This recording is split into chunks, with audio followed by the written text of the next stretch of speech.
สบายดีพ่อแม่พี่น้องบอกไปทำได้เนาะวันนี้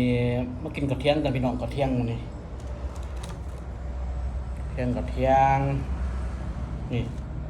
ปลาแดกผักพี่น้องมีผักซิงไทยมีกระเทียมนี่ยังกินแต่วันนี้ไม่ยังกินวันนี้มีผักโหระพาแน่กินปันเทโซนี่พักว่าผักโหระพามาโอ้ได้ยังน้ำเลยอยากกระเพี้ยนเห็นไหมก็ปลาแดกครับแกะดี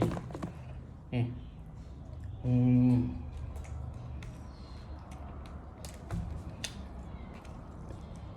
บ้านะเป็นบ้า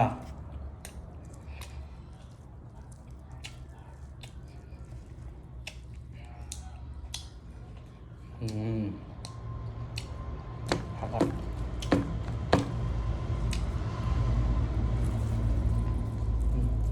ใช่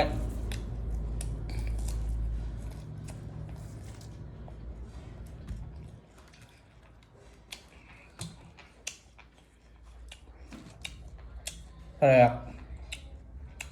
แม่เฮ็ดเอง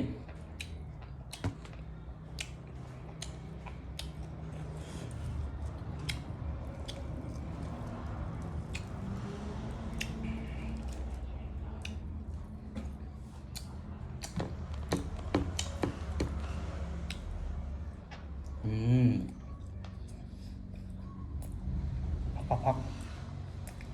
พอบวชพระ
เทียม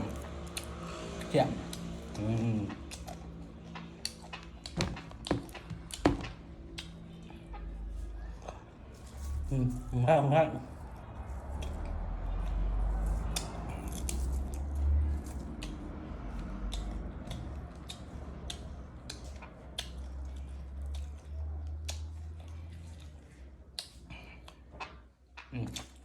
พริกเนี่ยมีพริกแห้งมันบีบเนาะนะครับ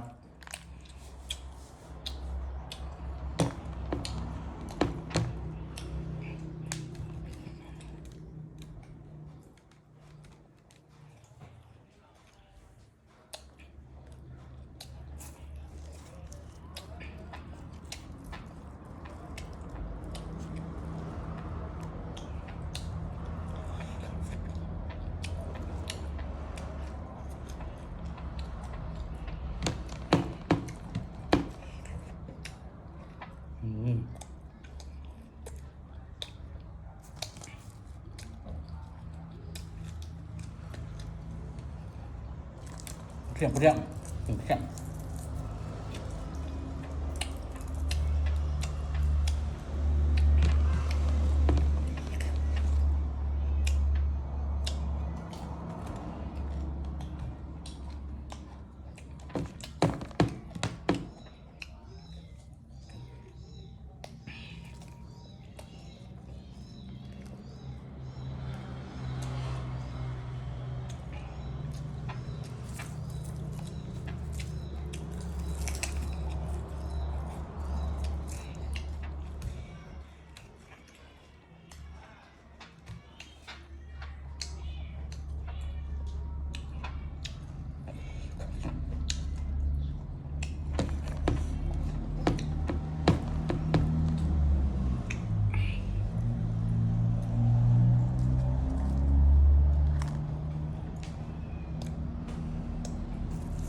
ามเที่ยง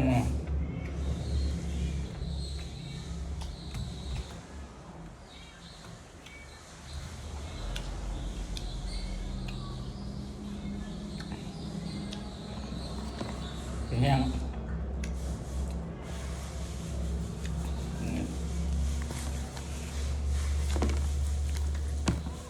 นี่เป็นแห้งพี่น้อง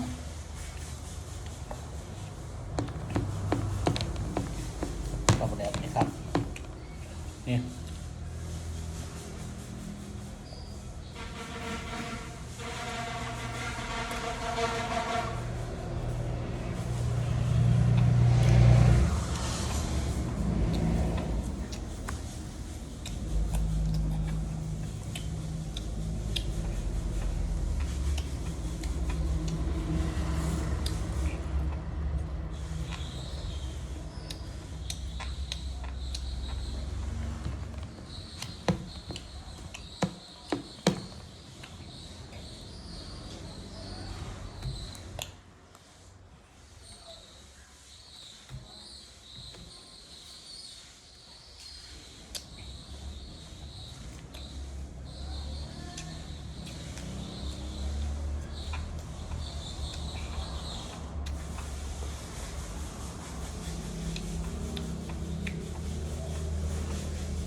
ครวน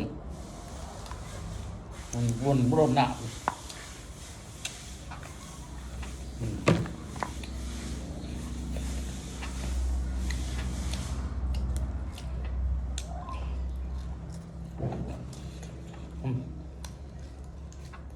ผักแซ่บมันมีวิตามิน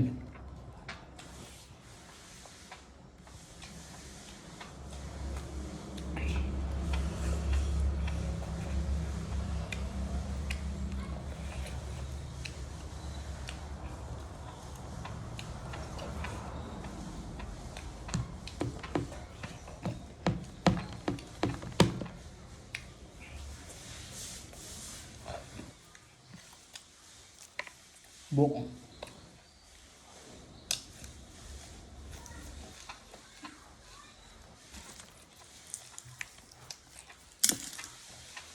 กระเทียม